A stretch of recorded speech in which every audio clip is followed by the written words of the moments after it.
Good morning po sa inyo lahat. Binabati ko po ang mga kapatid sa Paisawan Magkakabataan na patuloy po na lumalago sa mga gawain ng iglesia.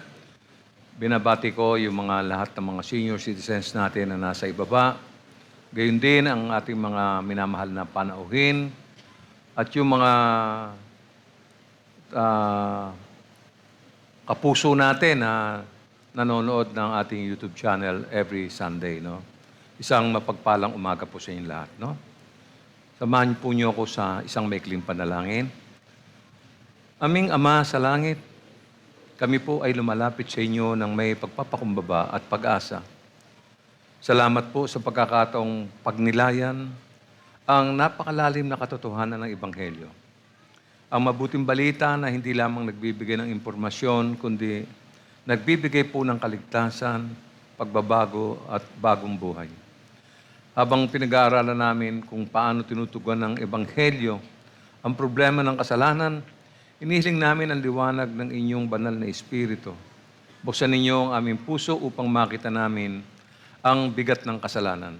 Ngunit higit sa lahat, ang dakilang pag-ibig at biyaya na ipinakita ninyo sa pamamagitan ni Jesucristo.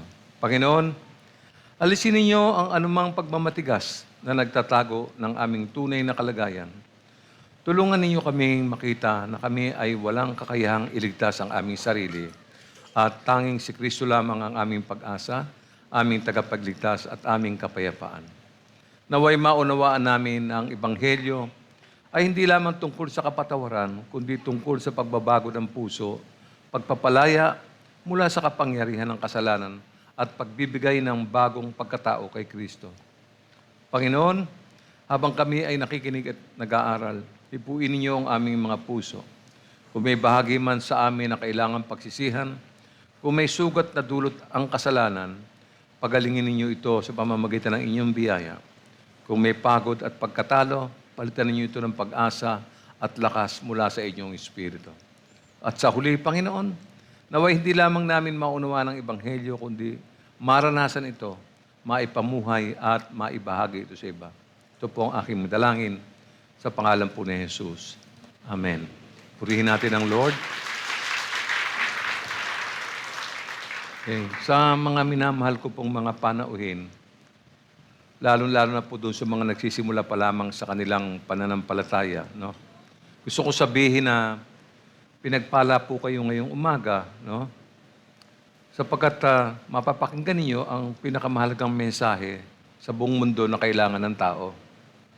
So ngayong umaga, meron akong mahalagang katanungan. Ano na ba ang nangyari sa kasalanan?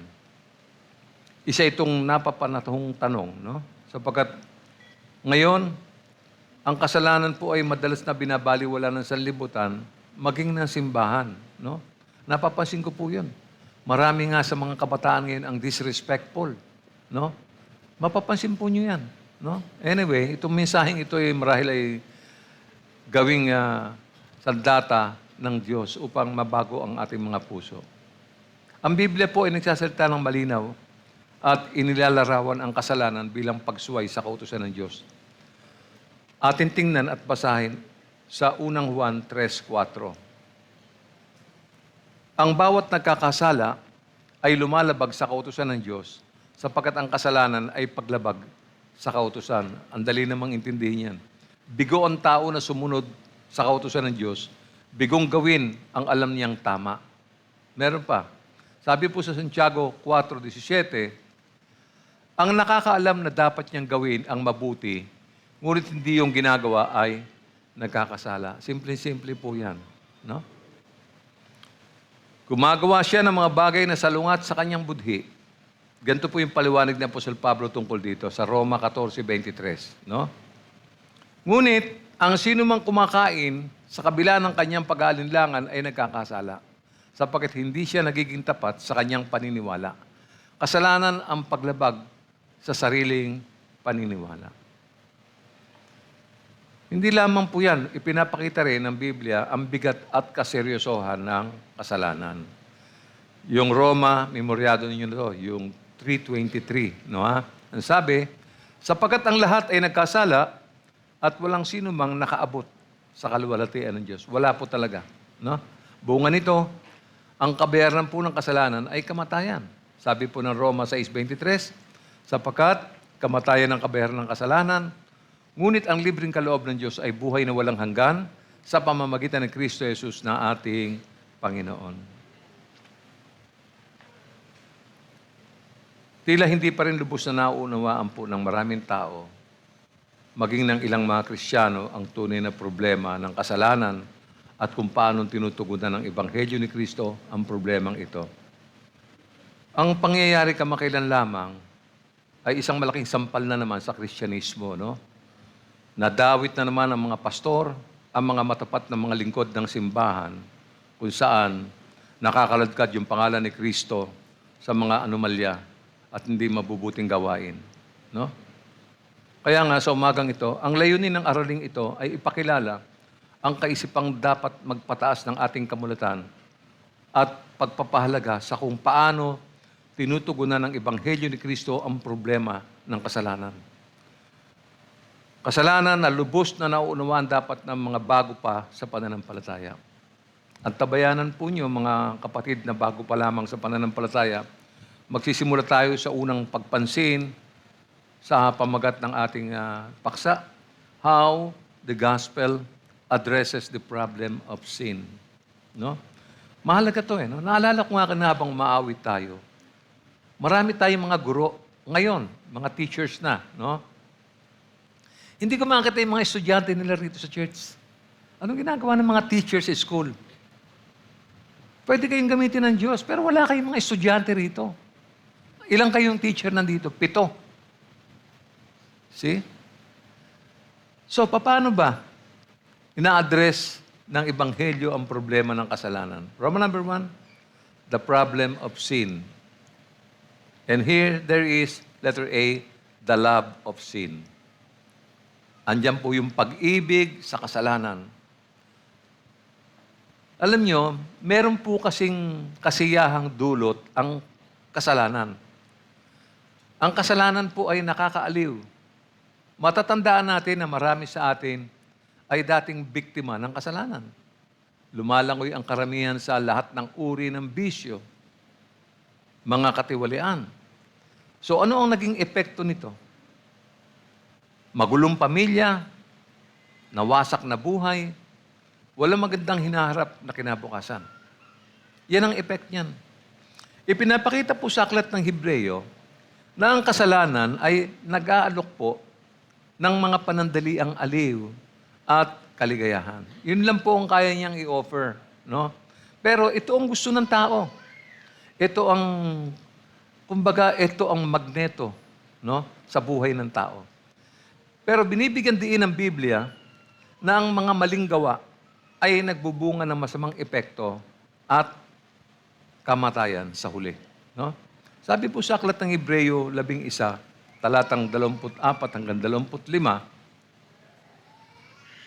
dahil sa pananampalataya sa Diyos, tumanggi si Moises nang siya'y mayroon ng sapat na gulang na tawaging siyang anak ng prinsesang anak ng hari. Inibig pa niyang makihati sa kaapihang dinaranas ng bayan ng Diyos kaysa magtamasa ng mga panandaliang aliw ng mundong ito na dulot ng kasalanan. Kung matatandaan niyo sa kasaysayan ng Biblia, pinili po ni Moises na talikuran yung buhay na ibinibigay sa kanya, no? Para sa isang mas malalim na layunin, no? Yung mga panandaliang aliw ng mundong ito, ang dahilan kung bakit madali pong mahalin ng tao ang kasalanan. Ewan ko, kasi yung mga aliw na yan, sandali lang yan no? Kaya nabubulag ang tao sa katotohanan at katunayan, ayon nga po sa aklat ni Juan sa 3:19, ganito ang sinasabi.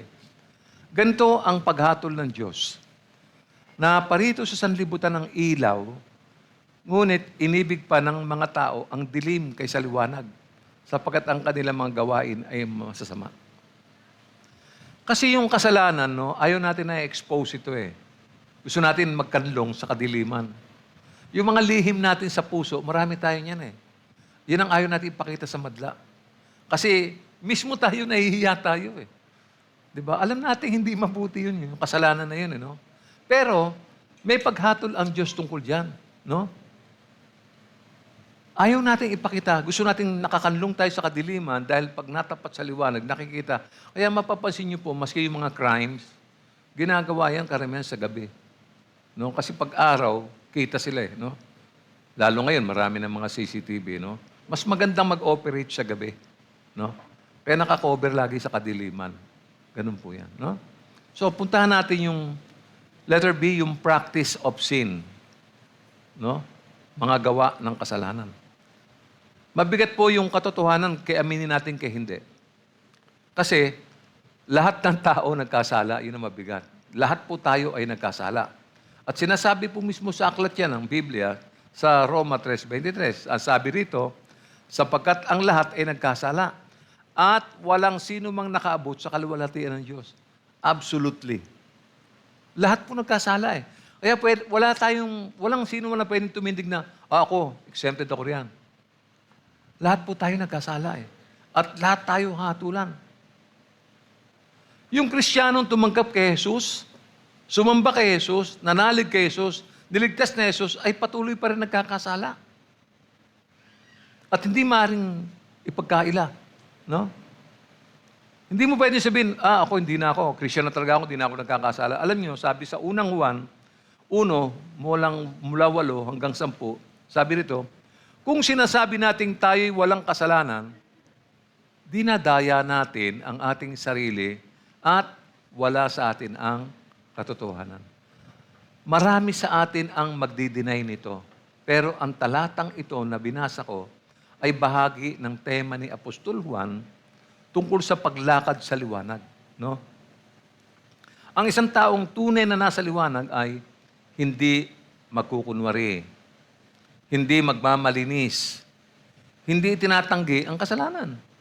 Handa siyang pagsisihan at aminin, siyempre, yung kanyang kasalanan. Katunayan, marami pong mga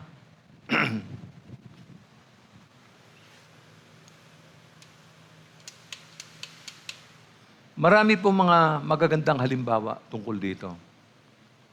No. Halimbawa, marumi yung salamin mo sa mata, pero ayaw mo linisin. Panay fingerprint at talikabok.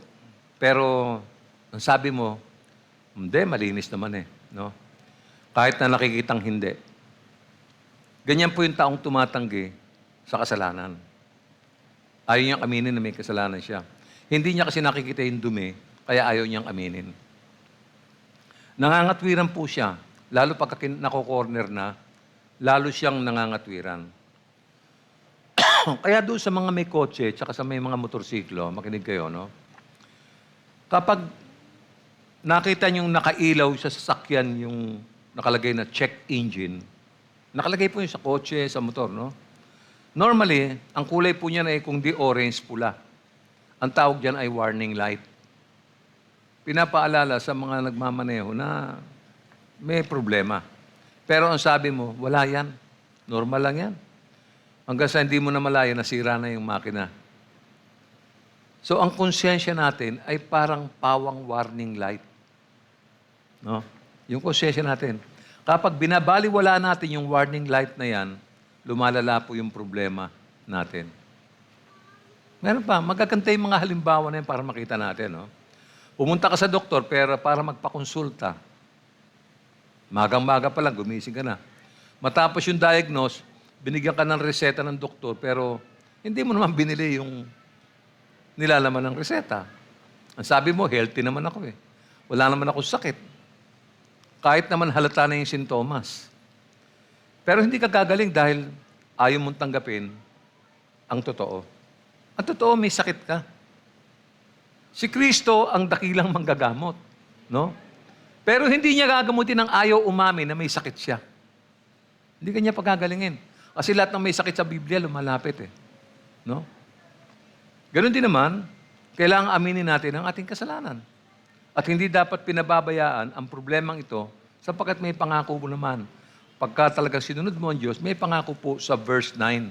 Ang sabi, subalit, kung ipinapahayag natin sa Diyos ang ating mga kasalanan, maaasahan nating patatawarin tayo ng Diyos sa mga ito. At lilinisin tayo sa lahat ng ating kasalanan sapagkat siya ay tapat at matuwid. Ayun naman pala eh.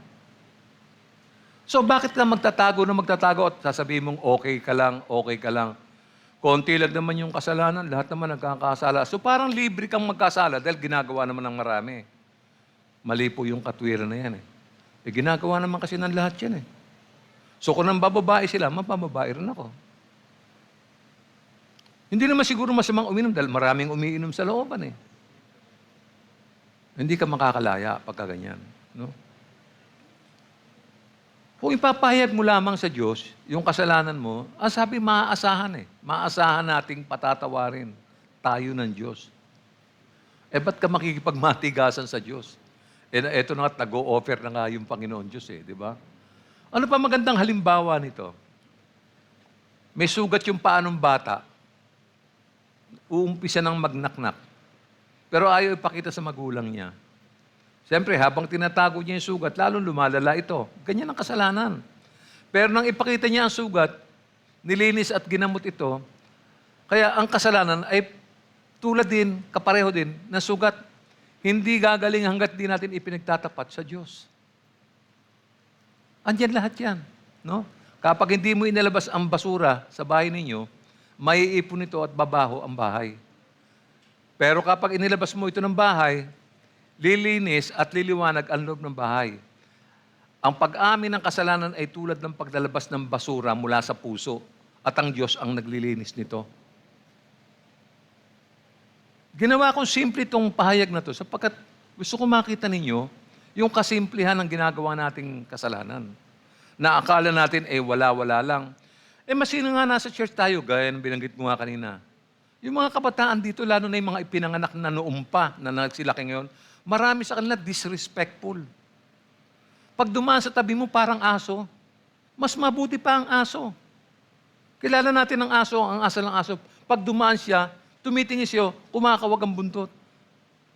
Marami dito disrespectful. Ano po yun eh? Ano po ba yung disrespectful? Mabuti po ba yun? Kasalanan yun. Pagmamalaki, mayabang, kasi malaki ka na, kasi educated ka na.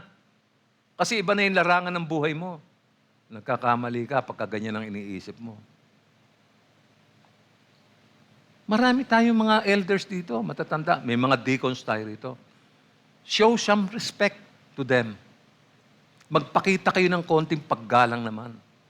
These people are serving the church without any pay. Mahiya naman tayo sa konsyensya natin. Kasalanan po yan. Dapat natutuwa kayo, dapat pinasasalamatan nyo ang mga taong nag-aalaga at nag-aaruga sa iglesia. Kung hindi, kasalanan din yan. No? Huwag mo sabihin na, okay naman ako, pastor, wala naman ako. Huwag mo sabihin yun. Sabi po sa verse 10, kung sinasabi natin hindi tayo nagkakasala, ginagawa natin sinungaling ang Diyos at wala sa atin ang Kanyang salita. Yung kasimplihan ng mensahe ngayong umaga, hindi ka maring makatakbo, hindi ka maring makatakas. Naiintindihan mo to kapatid. Ang nagsasabing wala akong kasalanan, dinadaya ang kanyang sarili. Wala kang ibang dinadaya kundi sarili mo. No? Tinalikdan mo yung katotohanan ng makasalanang kaligtasan ng buhay mo. Hindi mo iniintindi yun. No? At tinanggihan mo ang pangangailangan mo kay Kristo. Kailangan mo si Christ sa buhay mo. Doon tayo sa letter C. The state of sin. Ang ibig pong sabihin, ang umiibig at nagsasagawa ng kasalanan ayon sa Biblia ay patay dahil sa kasalanan. Tandaan nyo, tama po yung word na natin nyo, patay po, patay. Efeso 2:1. Sabi rito, noong unay patay kayo, dahil saan?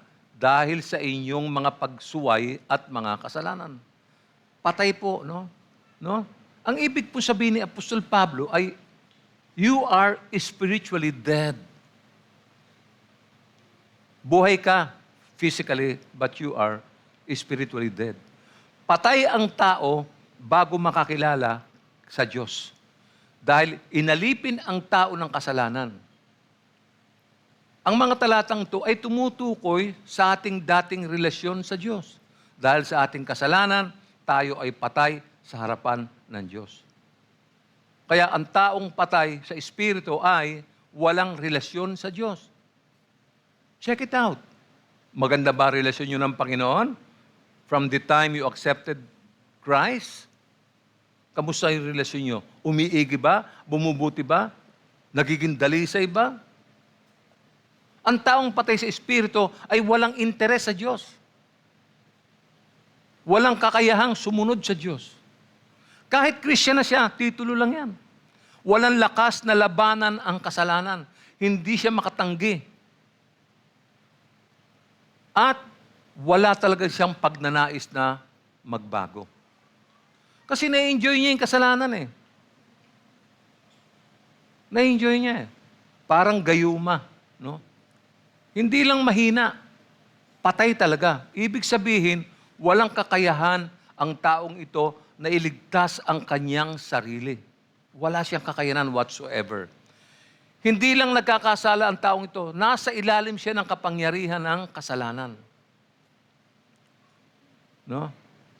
Isang spiritual na bangkay na hindi makakagalaw para lumapit sa Diyos. Hindi na siya makakagalaw. Para siyang nasapot ng gagamba. Kaya ang kaligtasan po ay hindi self-improvement or moral reform. O kaya ay pagiging mabuting tao, pagiging mabait, matulungin, etc., etc. Hindi po. Alam mo yun, gumagawa tayo ng kasalanan, tapos gagawa tayo ng mabuti para to make even. Hindi natin pwedeng gawin yan. Walang ganyan po. It's either tanggihan mo yan, talikuran mo yan, pero yung babayaran mo ng mabuting gawa, wala kang maibabayad yan. Any kind of currency will not be accepted. Wala kang maibabayad yan, kapatid. Ang kailangan ay ang muli mong pagkabuhay mula sa kamatayan. Walang ibang paraan. Yun lamang ang tanging paraan. Tuloy natin. Letter D, ano pa? The guilt of sin. Ano ito? Sa Biblia, ito ay tumutukoy sa legal and emotional na pagkakasala.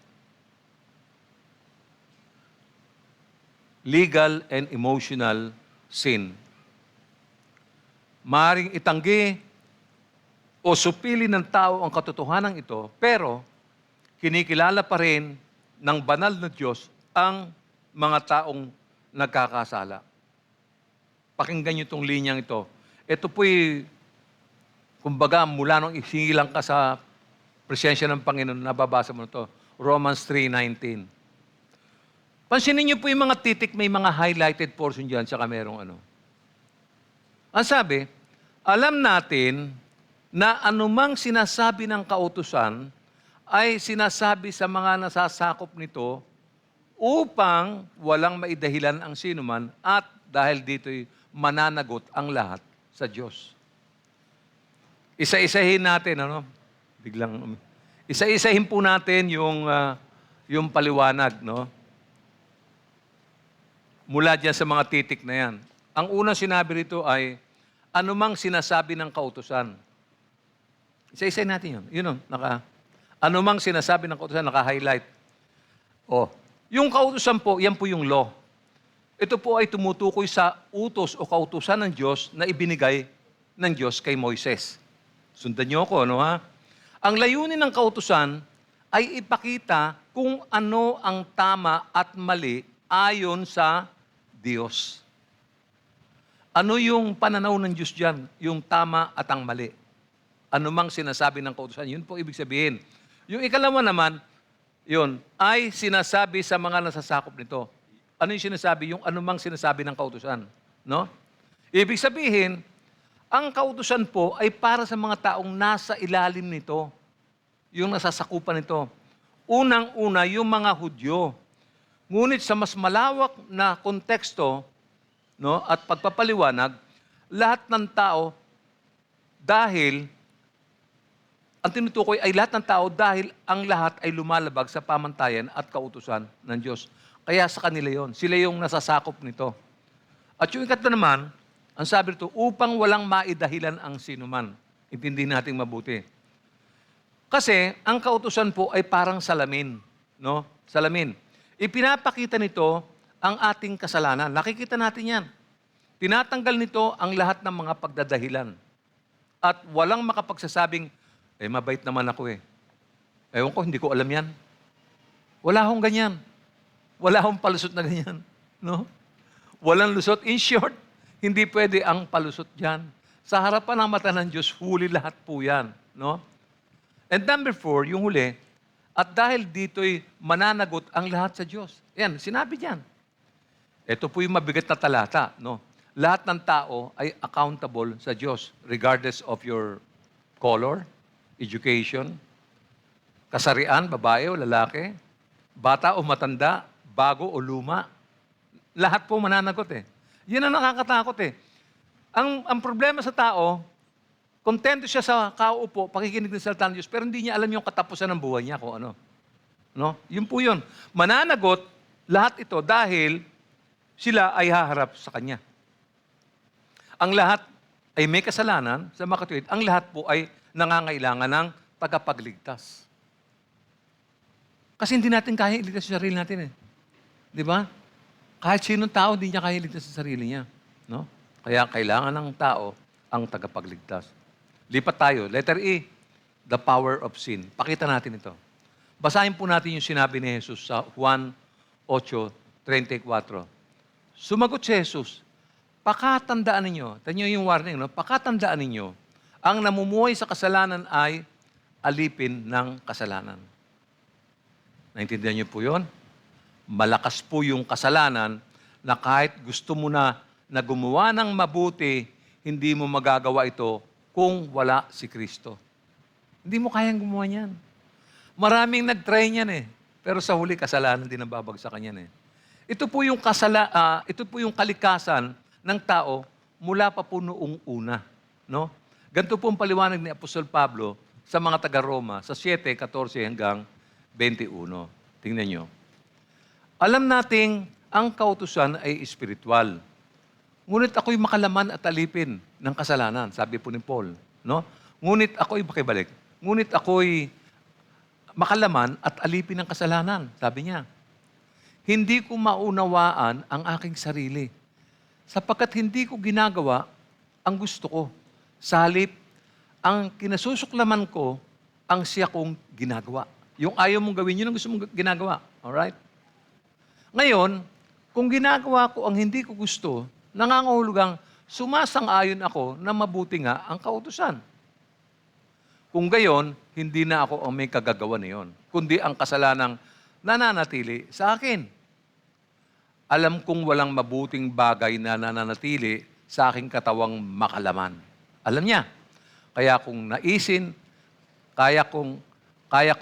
ang mabuti, ngunit hindi ko nga lamang magawa ang mabuting ninanais ko. Sapagkat hindi ko ginagawa ang mabuting gusto ko. Ang masamang hindi ko gusto ang siya kong ginagawa. Kung ang ginagawa ko ay hindi ko nais, hindi na akong gumagawa nito, kundi ang kasalanang nananatili sa akin. Ito ang natuklasan ko, sabi ni Paul. Kapag nais kong gumawa ng mabuti, ang masama ay malapit sa akin. Pinapakita lang po dito yung kalikasan ng tao. Yan ang nature natin. Naiisip mo naman gawin yung mabuti, pero ba't hindi mo magawa yung mabuti? Bakit yung masama? Ayaw mo naman gawin, pero yun ang ginagawa mo. Tingnan nyo, evaluate nyo yung sarili nyo, ganun lumalabas eh. Ganyan lumalabas. No? So bakit po mahalagang maunawaan natin to? Dahil kung hindi natin makita yung ating kalagayan, hindi po natin maunawaan ang lalim ng biyaya. Hindi natin ma-appreciate yung grace. No? Hindi tayo matutuwa sa ibinigay na habag ng Diyos sa atin. Hindi rin natin makikita yung kahalagahan ng krus sa Kalbaryo. At hindi natin ma-appreciate yung himala ng bagong buhay. Hindi mo ma-appreciate yan. Nakita mo? No? We are not slightly broken, mga kapatid. Tayo ay spiritually dead, sabi ng Biblia. Kaya ang Diyos mismo, Alam nyo, ang Diyos mismo ang kumilos para tayo ay maligtas. Kita nyo? Kasi hindi natin kaya. Minamastan tayo ng Diyos, tinignan niya yung mga ginagawa natin. Nagtatry naman tayo eh. Di ba gusto natin gumawa talaga ng mabuti? Yung iba para lang masabi na mabuti sila. Pero yung iba talaga, sarado ang isip nila, gagawa lang ako ng mabuti. Yun ang gusto ng Panginoon eh. Pero karamihan sa atin, di yun ang iniisip. Iniisip natin yung paano tayo makakaisa. Paano tayo alam nyo, wala naman taong pagising, ay, gagawa ako ng mabuti sa araw na ito. Di ba? Check ninyo. Nananalangin po tayo, pero wala namang magsasabi na, basta sa araw to, gagawa ako ng mabuti, susundin ko si Lord, gagawin ko yung gusto niya. Hindi. Kung ano yung gusto mo, yun ang gagawin mo eh. Obserbahan mo, araw-araw yan ang ginagawa mo. Araw-araw. Ang magandang balita, no, pagkatapos sabihin ni Apostol Pablo na tayo ay patay, no, sinabi niya, ngunit dahil sa napakadakila niyang pag-ibig, meaning God, binuhay niya tayo kay Kristo.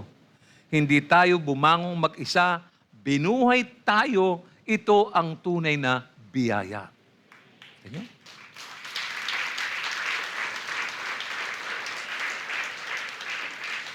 Tuloy natin letter F. The result of sin. Ano sabi? Ang kabayaran ng kasalanan ay kamatayan. Isa pa. Ang kabayaran ng kasalanan ay sure po yan. Sure po yan, no? Di ba napakasakit niyan? Sino may gusto niyan? Ayaw natin yan. Ang malungkot, maraming tao ang hindi aware sa issue na ito. We look at sin as parang okay lang. Wala naman yan eh. Ako na nagkakasala ako pa konti-konti lang. Di ba? Parang meron justification yung kasalanan. No? Hindi naman masyado hindi naman ako nagnakaw ng maleta eh. Konti lang. Nakalagay lang sa sinlaki lang nung unan. Di ba? Kaya pati yung pangalan ng Panginoon nakaladkad eh. Di ba? Ang sama eh. Ang kabayaran ng kasalanan, kamatayan. Huwag nating isimplify ito. Huwag natin isipin na malit lang to. Roma 6:23, unang bahagi. Sapagkat kamatayan ang kabayaran ng kasalanan. Period. Ano mangyayari sa tao? Kawawa ang tao. Hindi naman yan ang plano mo sa buhay eh. Marami kang pangarap. Mula ka, pagkabata pa lang, iniisip mo, gusto mo maging doktor, maging aviator, maging, doktor, engineer, architect. Marami kang pangarap. Hindi mo naman pangarap yan eh. Yung kamatayan, hindi mo gusto yan. Di ba? So, kawawa ang tao. Pero, sabing sapagkat kamatayan ng kabayaran ng kasalanan, meron pong option. Merong option na ibinigay ang Diyos sa Roma 6:23, ikalawang bahagi. Ngunit, ang libreng kaloob ng Diyos ay buhay na walang hanggan sa pamamagitan ni Kristo Jesus na ating Panginoon.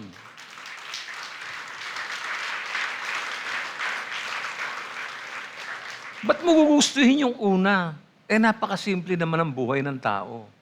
Di ba? Alam mo naman tanong mo sa bata, alika, Itoy, ano mga kasalanan? Alam ng bata yun So, nagpapasaway ako kay mama, di ba? O, di ba? Sabi niya, matulog na, hindi pa ako natutulog. Ano pa, Itoy?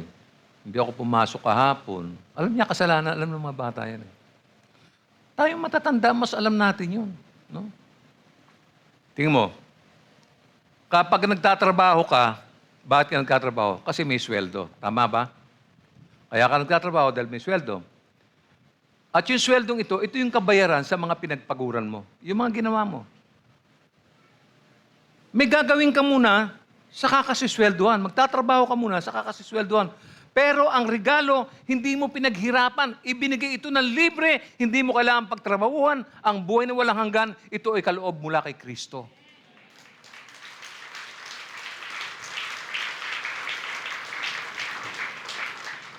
Nakita niyo ang laki ng diferensya. Di ba? Kailangan ka magtrabaho para ang makukuha mo lang, sweldo lang. Saka yung mga overtime mo, wala na. Ano pa makukuha mo? Wala na. At ang malungkot nito, kulang pa nga yun eh. Pag ibinawas na po sa sobre, yung mga bayarin, na monthly na bayarin, wala na pong matitira yan halos. And what do you get? Hindi ba napakasimple? Pag-isipan natin, yung grace ng Lord talagang matindi, sobra. Walang kapantay, walang kapalit. Subukan mo, desperado ka sa buhay mo, marami kang problema, at ang nakita mo, ang tanging solusyon ay, uminom na lang kaya ako ng lason. Anong kasasapitan mo? Kamatayan. Uminom ka ng lason eh. Ang kasalanan ay katulad ng lason. Pero si Kristo lamang ang tanging antidote sa lason at tanging lunas sa buhay. Ang kita nyo?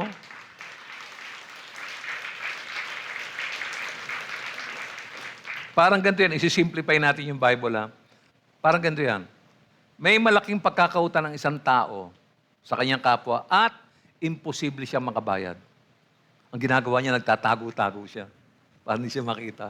Para hindi siya masingil, no? Araw-araw, hindi niya alam, lumalaki yung interest ng utang niya. Tignan niyo yun? Alam niya, hindi na niya kayang bayaran ito eh. Ganyan po yun eh. Parang yung kabayaran ng kasalanan ay mahabang pagkakakulong pag nahuli siya. No? Pero merong isang taong dumating.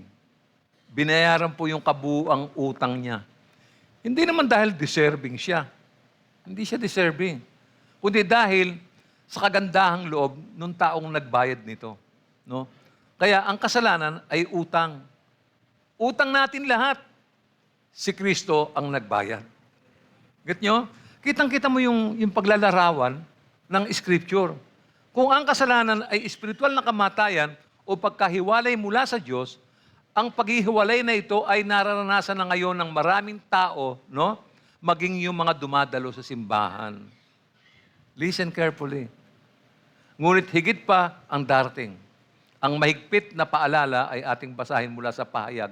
Higit pa rito, pahayag 21:8.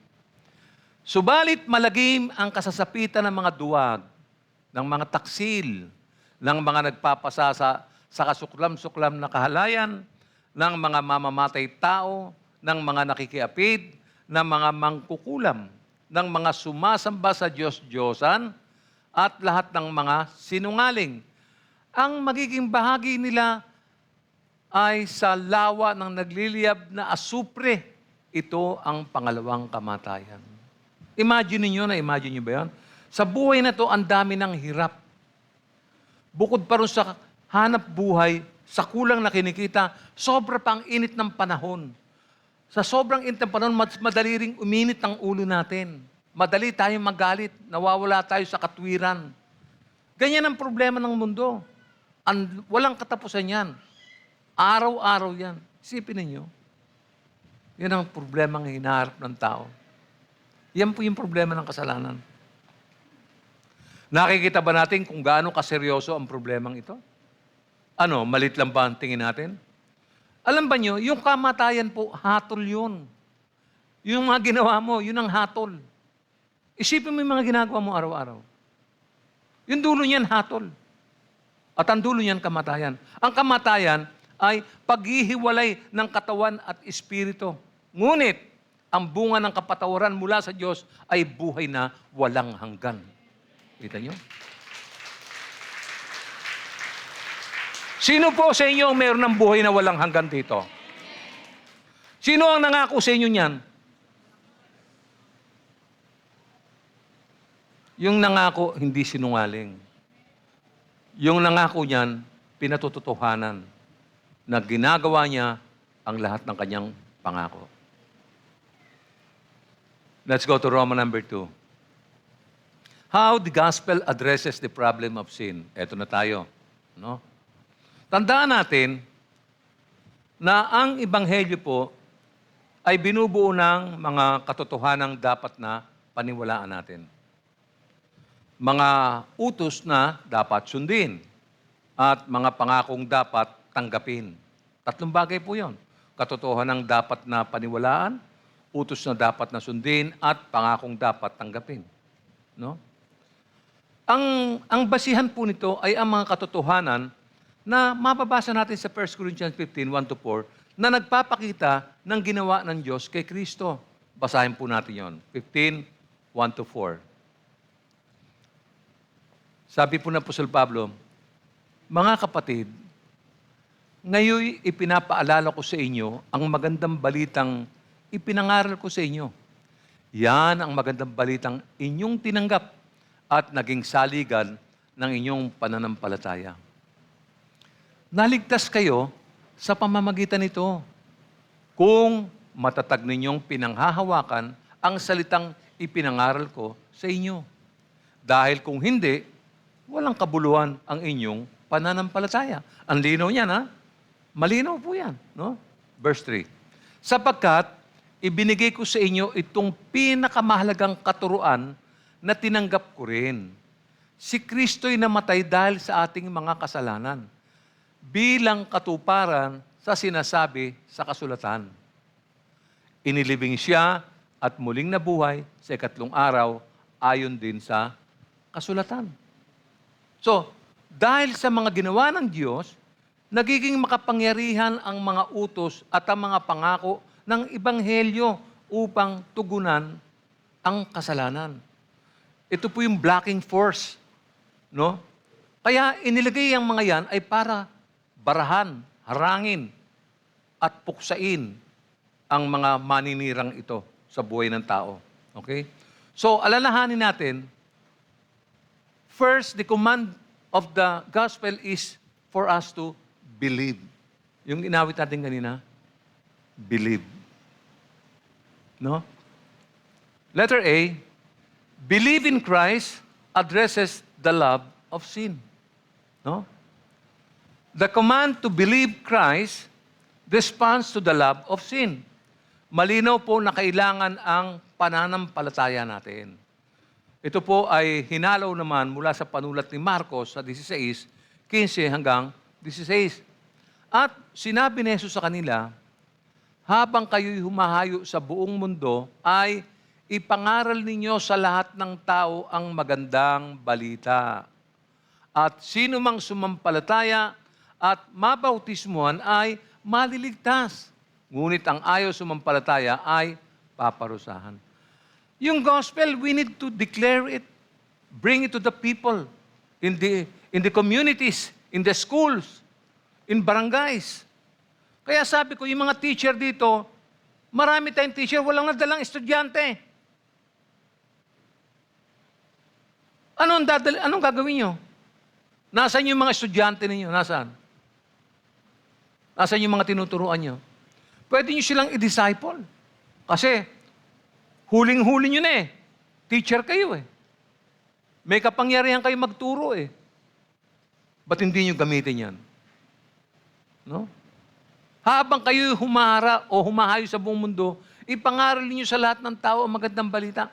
Yung mga walang ginagawa sa looban, may mga kapitbahay tayo. Sa drone, pag tinignan mo bagong baro, isang tumpok ng basura. Hindi mo akalain na may mga tao roon. Ang dami. Daig natin yung mga taong naninirahan doon sa kabila ng bakod. At saka yung naninirahan dito sa Morning Breeze. Mas marami ang tao sa bagong baryo. Hindi ka na mahihirapan. Hindi mo na kailangan ng misyon. Hindi kailangan maging misyonero ka para maabot mo yung mga tao. Ayan ang misyon natin. Andiyan na. Yung tumpok ng basura na yan, na akala mo ay basura. Yan yung mga taong lumalangoy sa kasalanan. No? Kaya ang sino mang sumampalataya at mabautismon ay maliligtas. Hindi sila magkukusa, mga kapatid. kailangan natin gamitin ang mga paa natin at ang mga labi natin. Gamitin natin ang mga kamay natin sa panalangin papunta sa kanila. Iniisip ko nga ang gulo ng Senado, ang gulo ng Kongreso, huwag tayong umasa na kahit sino pong pumanit sa pamahalaan, hindi po mawawala ang kasalanan. Ang kailangan na natin itaas ang ating tinig sa harapan ng Panginoon at humingi tayo ng tulong sa Kanya. Nagabayan ang mga tao, linawin ang pag-iisip, huwag tumingin sa pera. Magagawa natin yan kung ang mga tao meron ng Kristo sa puso nila. Anong ginagawa natin? No? Alam niyo kung bakit? Kapag tunay na nanampalataya ang tao sa Diyos, no, matututunan niyang kamuhian ng kasalanan dahil sa laki ng halagang ibinayad ni Kristo. Marirealize niya, it's not worth it na magpatuloy ako sa kasalanan sapagkat ako'y bayad na. Hindi na ako paparusahan. Hindi na ako kasama ng mga taong magmamarcha patungo sa impyerno. Isipin mo yan, kapatid. Gawin mo totoo sa buhay mo yan sapagkat kung akala mo drawing lang yan, mali ka. Dahil isang araw may experience mo yan at wala ka na magagawa dahil na-shoot ka na ron. We were given a vast task. Malaking gawain, malaking tungkulin. Pero mag-aang lang yan dahil marami tayo. Pero kung hindi tayo kikilos, at kung ang tao ay nagbagong isip, magkakaroon siya ng kaisipan katulad ng kaisipan ng salmista. Dito sa aklat ng mga awit 119:104. Ano sabi? Sa bigay mong mga utos, natamo ko'y karunungan, kaya ako'y namumuhi sa ugaling mahahalay. Simpleng-simple lang. Simple. Yung mga mahahalay, hindi na kailangan pumunta pa rin sa mas mabibigat pa. Ang tunay na pananampalataya ay nag-aalis ng pag-ibig natin sa kasalanan. No? Kailangan natin pagsisihan. Sabi mo sa sarili mo, kailangan ko pagsisihan ito. No? Letter B, sabi rito, repent of sins addresses the practice of sin.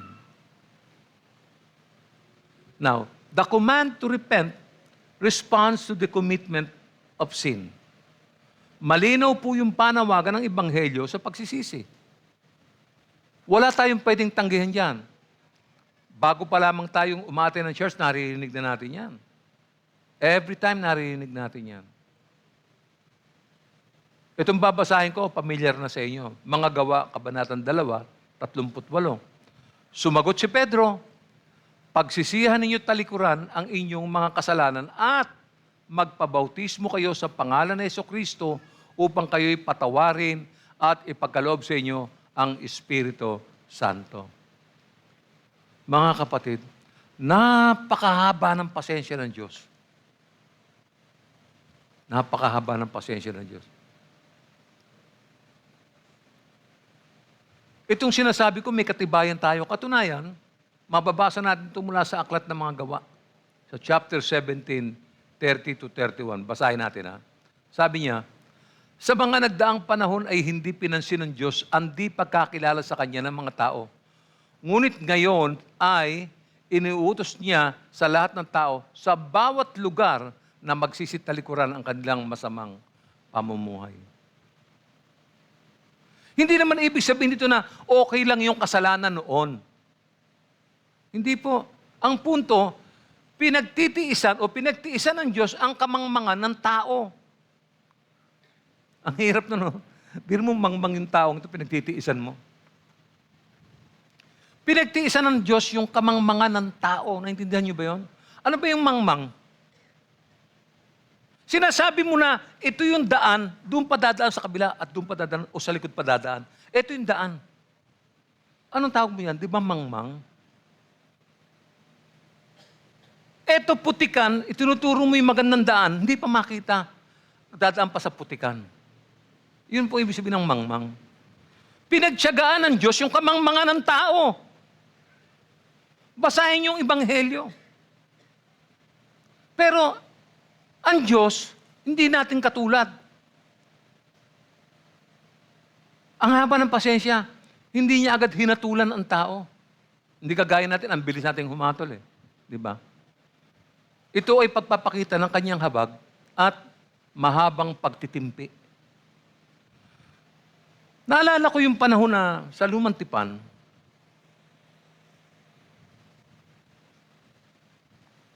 sinabi ng Diyos, yung mga anak ng Diyos, huwag mag-aasawa ng anak ng tao. Pakinggan niyo mabuti ito, ha? Yung mga anak ng Diyos, huwag mag-aasawa ng anak ng tao. Dalawa yun eh, anak ng Diyos, anak ng tao. Yung anak ng Diyos, spiritual, yung anak ng tao, nakatungay ang Diyos. Habang binabasa ko yung Bible, parang nakikita ko yung Diyos, nakatingin ganyan, tinitingnan niyo yung mga tao. Nag-aasawahan sila. Yung anak ng Diyos, at saka yung anak ng tao, nag-aasawahan sila. Mahabang panahon, sinabi ng Lord, anong ibig sabihin sa church niyan? Yung mga Christian, huwag mag-aasawa ng unbeliever. Yun ang ibig sabihin nun. Nasa Panginoon ka na, hanapin mo yung taong nasa Panginoon din. Huwag kang mag-aasawa ng hindi mananampalataya.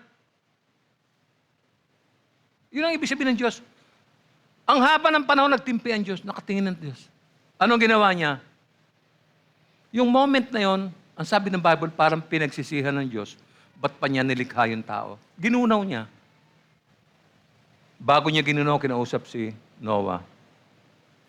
Gumawa ka ng ilagay mo ito, gawin mo ito.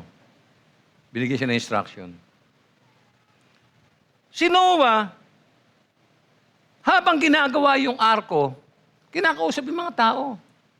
Ayusin na yung buhay ninyo. Nagagalit si Lord. Wala. Tuloy sila. Yung ginagawa nila. Katulad ng ginagawa ng maraming Christian ngayon. Tamo nasabit sa maleta. Pati yung mga pastor na matitino, nadadamay. Magbalik loob na kayo sa Panginoon. Hindi nakinig. Umulan, bumaha, bumuka yung lupa, lumabas yung tubig kasabay ng ulan. Ang bilis ng ba? Parang tsunami. Ano nangyari? Ubus ang tao. Pero may naiwan. Yung mga naiwan, ito yung patotoo. Kaya yung mga patotoong to, paniwalaan natin. Sapagkat ayaw natin maulit yung trahedya na yan.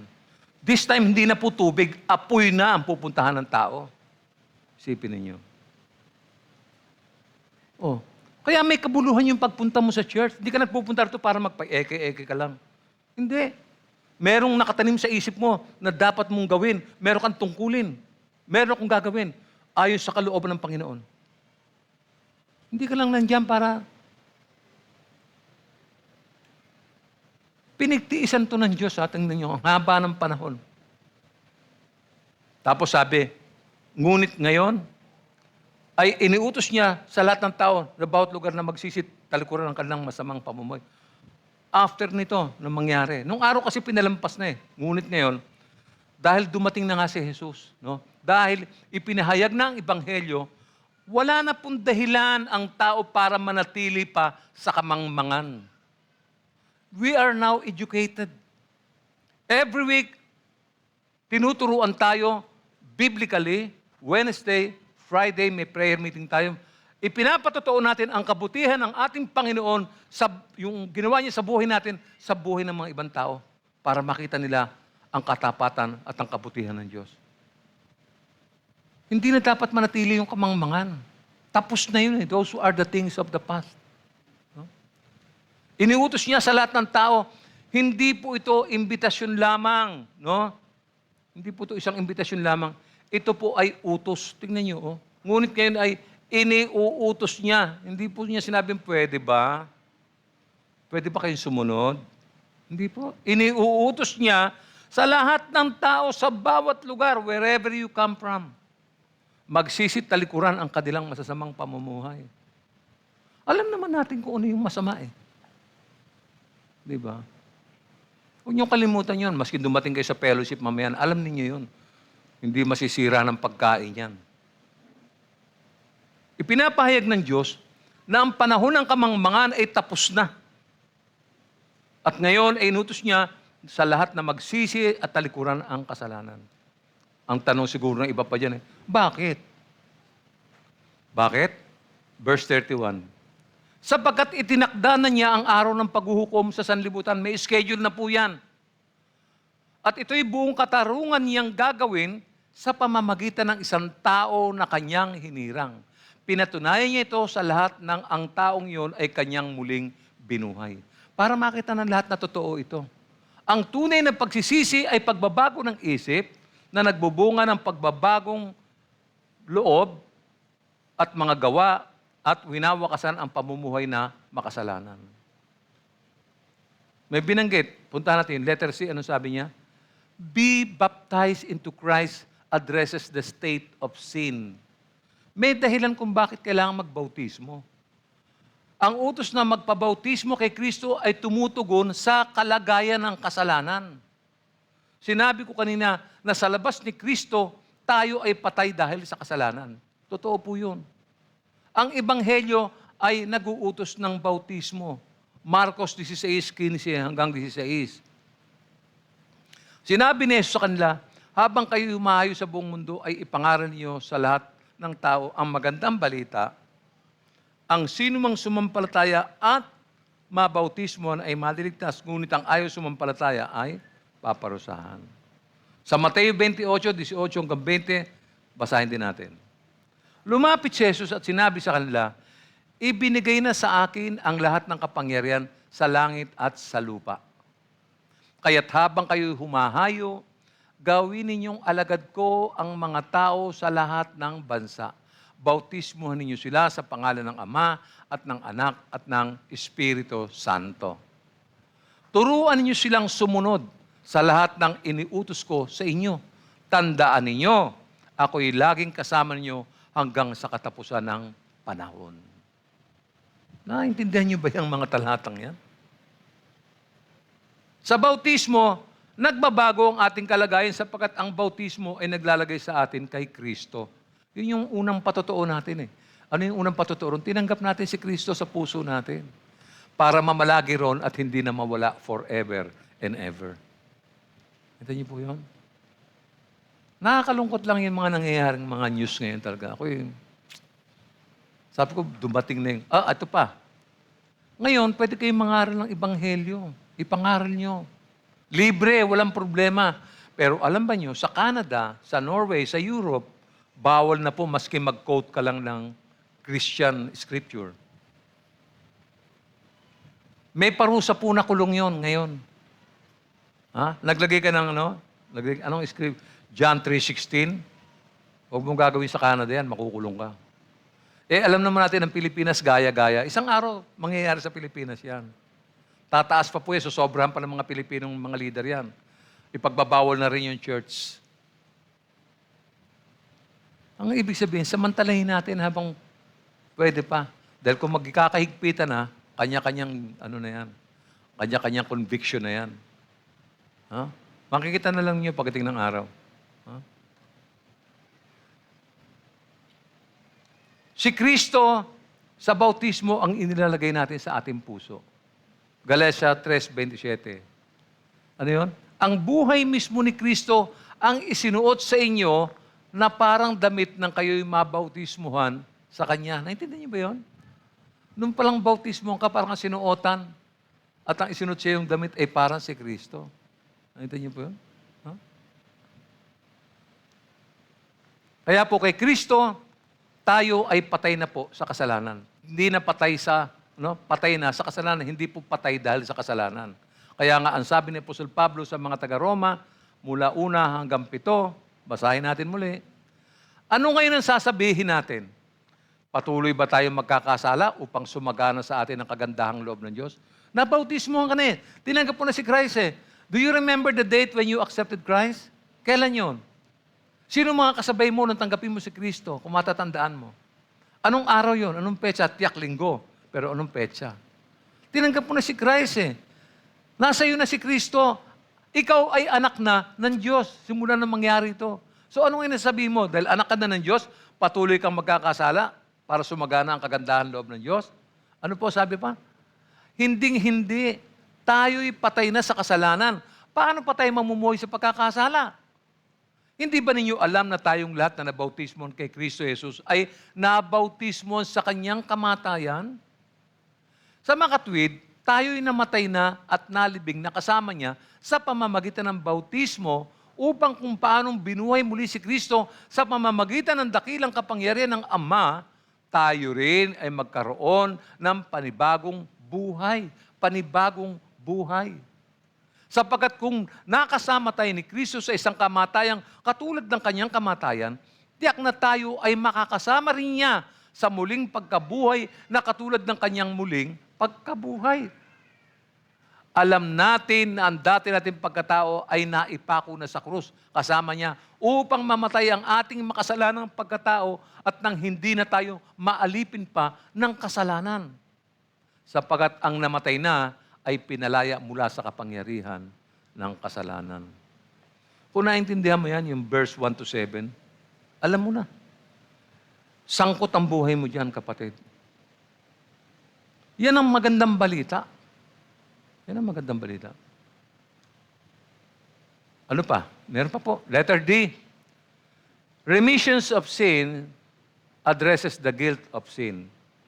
Sige, isa-isahin natin yan. No? Ang pangakong kapatawaran ng kasalanan ay tumutugon po sa sala ng kasalanan. Ipinangako po yung kapatawaran sa mga nagsisisi at nagpabautismo. Kapag pinatawad na ang kasalanan, ibig sabihin, wala ka ng sala, malaya ka na. Yun lang po, ganun lang kasimple yun. Tinanggap po si Christ. Ang patotoo na tinanggap po talaga si Christ, nagpabautismo ka. Yun po yun. At nabihisan ka. At tumanggap ka ng Espiritu Santo. Letter E. The gift of the Holy Spirit addresses the power of sin. Ano po ito? Yung pangakong kaloob ng Espiritu Santo ay tumutugon po sa kapangyarihan ng kasalanan. Ipinangako rin ng Espiritu Santo sa mga nagsisisi at nagpapabautismo yung aklat ng mga gawa 2:38. Sabi po ulitin ko, sabi po ni Pedro, pagsisihan ninyo talikuran ang inyong mga kasalanan at magpabautismo kayo sa pangalan ni Jesucristo upang kayo'y patawarin at ipagkakalob sa inyo ang Espiritu Santo. No? Para maging spirit-filled ka. Sa tulong po ng Espiritu, nababago tayo kaya hindi na tayo alipin ng kasalanan. Pinatotoo po yan ni Apostol Pablo sa Roma 8:12 hanggang 13. Sabi niya, mga kapatid, makinig po tayo, no? Hindi na tayo alipin ng likas na hilig ng laman, kaya hindi na tayo dapat mamuhay ayon sa katawang makalaman. Sapagkat mamamatay kayo kung namumuhay kayo sa katawang makalaman.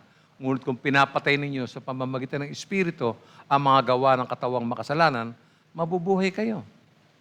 Meron pa po, Efeso 3:16.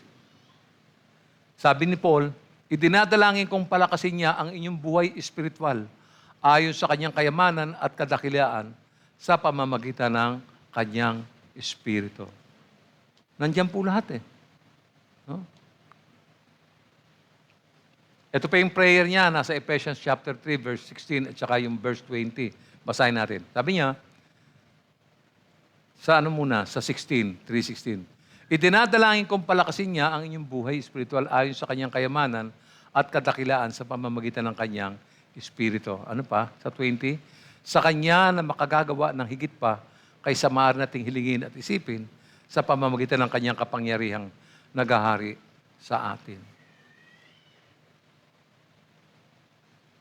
Sunod, letter F, eternal life addresses the result of sin. No? Pakinggan nyo, sa halip na espiritual na kamatayan at walang hanggang paghihiwalay sa Diyos, maaari tayong magkaroon ng buhay na walang hanggan at pakikipag-isa sa Diyos. Ganito po ang sinabi naman ni Apostol Pablo sa Roma 6:23. Ulitin natin yun, no? Sapagkat kamatayan ang kabayaran ng kasalanan, ngunit ang libreng kaloob ng Diyos ay buhay na walang hanggan sa pamamagitan ni Kristo Jesus na ating Panginoon. Kitang-kita niyo yung diferensya, yung malaking gap na yan. No, ha? Di ba? Kamatayan doon sa isa, buhay na walang hanggan sa isa. Nasa atin yan. Nakikita ko yung logo natin, 35 years. Okay na yon. Nakarating tayo ng 35 years. Salamat sa Diyos. Pero may konting kalungkutan ng puso ko sapagkat hindi natin na ma-maximize yung bagay na gusto ng Diyos sa buhay ng mga Kristiyano. Kung lahat tayo susunod, kagaya ng banggit ko, halimbawa, yung teacher, i-recruit nila yung mga estudyante nila, dadami tayo rito. Maraming mga Sunday school na bata.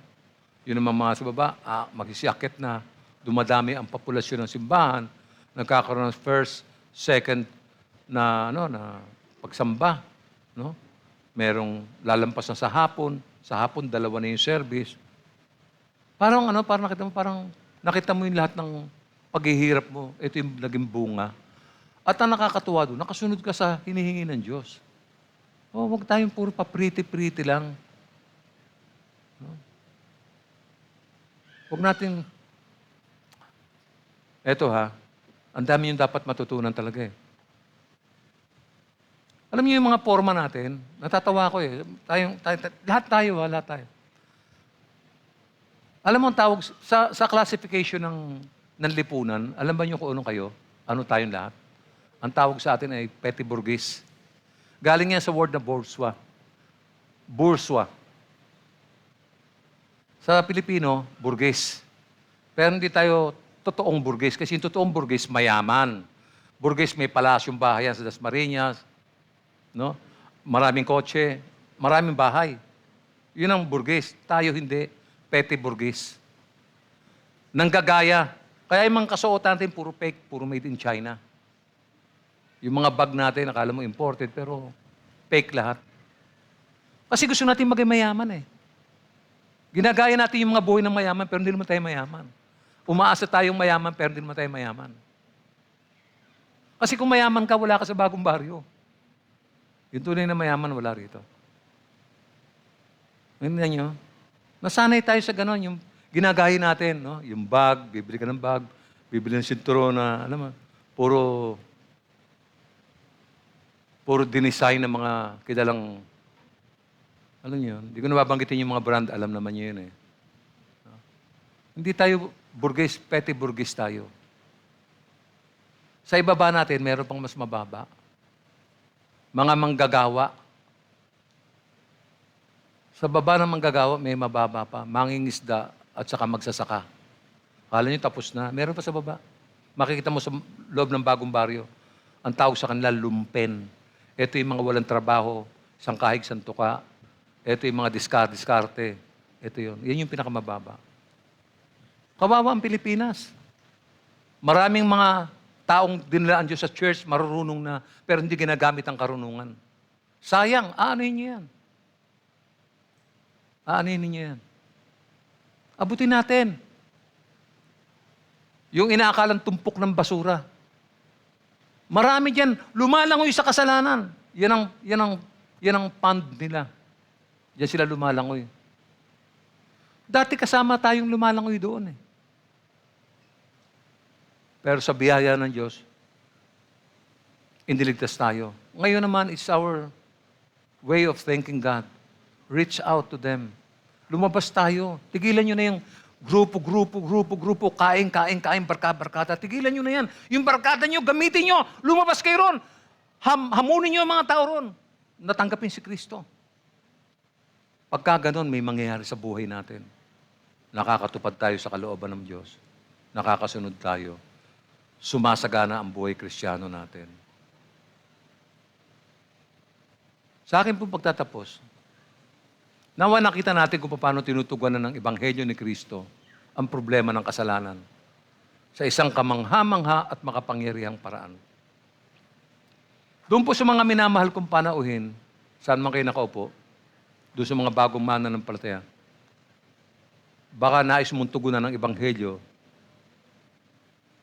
Kung seryoso ka, paniniwalaan mo ang mga katotohanan ng Ebanghelyo. Simulan mo na magbasa ng Biblia. Sundin mo ang mga utos ng Ebanghelyo at tanggapin mo ang pangako ng Ebanghelyo. Kay Jesus, mapagtatagumpayan mo ang problema ng kasalanan. Magpapatuloy kang lumago sa kanyang biyaya. After all, without Christ, we are nothing. Samahan po niyo ako sa maikling panalangin. Aming Ama sa Langit, maraming salamat po sa liwanag ng inyong salita at sa kapangyarihan ng Ebanghelyo na aming muling pinagbulayan. Lord, salamat po dahil hindi nyo kami iniwan sa aming mga kasalanan. Sa halip, ipinakita ninyo ang inyong walang hanggang pag-ibig sa pamamagitan ni Hesukristo, ang korderong nag-alay ng kanyang buhay upang kami ay makalaya sa kasalanan, maging malinis at gawing bago. Salamat po sa katotohanan ang Ebanghelyo ay hindi lamang nag-aalis ng hatol ng kasalanan, kundi nagbibigay din ng bagong puso, bagong pag-asa at bagong direksyon sa aming buhay. Kaya nga, Panginoon, kung ano man ang inihayag ninyo sa aming mga puso ngayon, mga kasalanang dapat naming pagsisihan, mga sugat na dapat pagalingin, mga ugaling dapat baguhin, hinihiling namin ang tulong ng inyong banal na Espiritu upang maisabuhay namin ang lahat ng ito. Turuan po niyo kaming mamuhay bilang mga taong tinubos, hindi bilang alipin ng kasalanan, kundi bilang mga anak na pinalaya ng biyaya. Palakasin po ninyo kami upang araw-araw naming piliin si Kristo. Gawin ninyo kaming mga saksi ng inyong kabutihan sa aming pamilya, sa trabaho, paaralan, at sa aming komunidad. At habang kami ay nagpapatuloy sa aming paglalakbay, naway manatili sa aming puso ang katotohanan, ang Ebanghelyo ang tanging sagot sa problema ng kasalanan at si Jesus ang tanging pag-asa ng sangkatauhan. Marami po salamat. Ito po ang aming dalangin sa pangalan ni Jesus at tanggapin po natin ang pagpapala ng Diyos. Nawa, ang kapayapaan ni Kristo ang maghari sa inyong mga puso at ang pag-ibig ng Diyos Ama ang maging tanglaw ng inyong buhay. Nawa, ang lakas ng banal na Espiritu ang gumabay sa inyong paglakad upang sa bawat salita at gawa ay makita ang liwanag ni Jesus. Pagpalain kayo ng Diyos sa inyong pamilya, sa inyong mga desisyon at sa inyong paglalakbay, ngayon at magpakailanman, at ang lahat ng mga anak ng Diyos ay sumigaw ng malakas na! Amen. Purihin natin ang Panginoon.